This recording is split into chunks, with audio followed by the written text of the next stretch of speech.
In a world where even the smallest disagreements can lead to arguments, violence, and even death, two brothers tackle the difficult subjects. We're taking a short break here at Brother versus Brother for the holidays, but in the meantime, I wanted to throw out something, just take a few minutes to bend your ear about how we can personally improve the media bias situation. Now, this is a topic that Colin and I have spent a fair amount of episodes discussing because it is a real problem. It can become pervasive, insidious, however you want to describe it. And once you start to become aware of it, you really notice it everywhere. And so we really need to do our best to support the media outlets that are making the effort to avoid the bias. And so before I get into how we can do that, let me ask you a question. Obviously, you don't have to answer to me, just give it some thought. Do you pay for any of your media that you receive? Now, when I talk about paying, I'm talking specifically about subscriptions, because although sometimes we pay with our attention, it doesn't count, and I'll explain why a little bit later. The subscriptions are important. If you are not paying for any of your media, then you are part of the problem.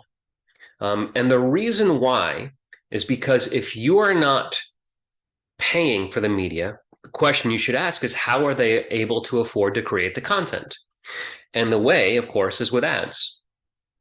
Now, in order for the experience to be effective, in order for them to make money off of you, they need you to stay on the site or paying attention to their content for as long as possible.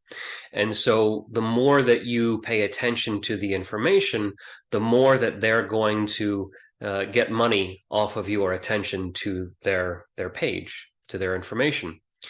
How do they keep you engaged? How do they keep you on the site? Well, they use attention-grabbing headlines. They use dramatic accusations, hyperbolic language, suspenseful cliffhangers, none of which should be in our news.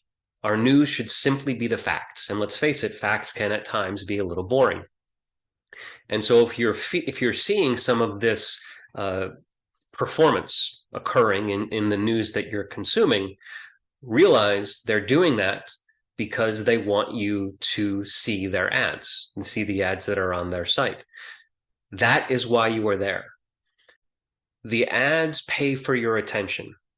The websites or whatever other outlet you're looking at, they must keep you engaged.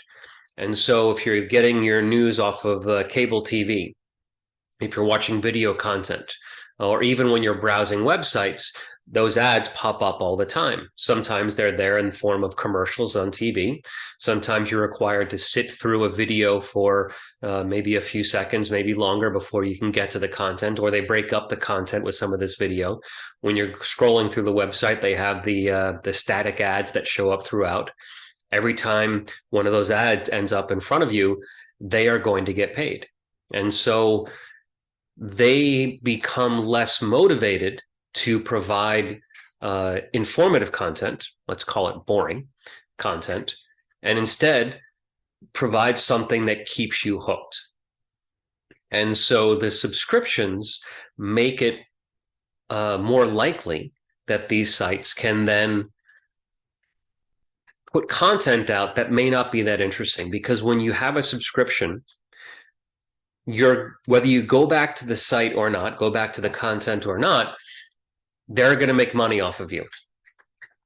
When you go back, it doesn't matter how long you read the article. It doesn't matter how many articles you go through. They've already gotten the money from you. And so that becomes a motivator to focus more on the value of the experience rather than on the income that you can produce.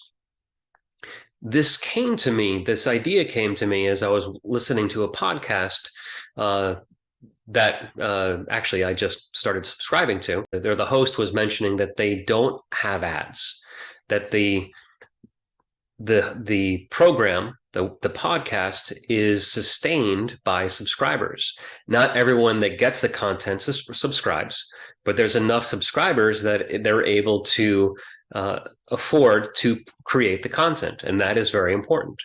So again, ask yourself, are you providing any, or let's rephrase that, how are you providing the income to the sites from which you get your media?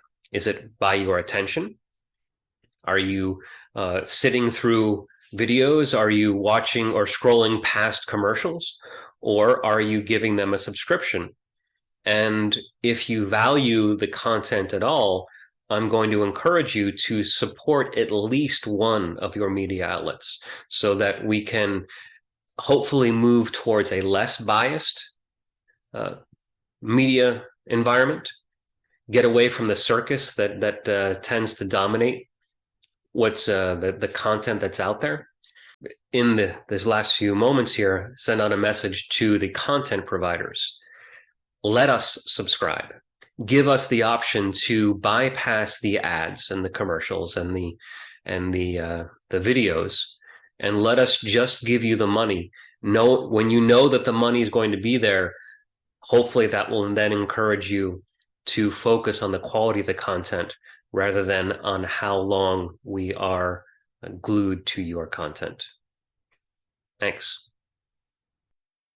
We hope you learned something in this episode of Brother versus Brother, a podcast about difficult conversations. We also hope that you enjoyed it enough to subscribe to the podcast. You can help us by spreading the word. Share this episode on your favorite social media so that others will have an opportunity to experience it as well. You can also support us by donating through Patreon. This information and more can be found on our website, broconvo.com, and on our various social media accounts. Thank you.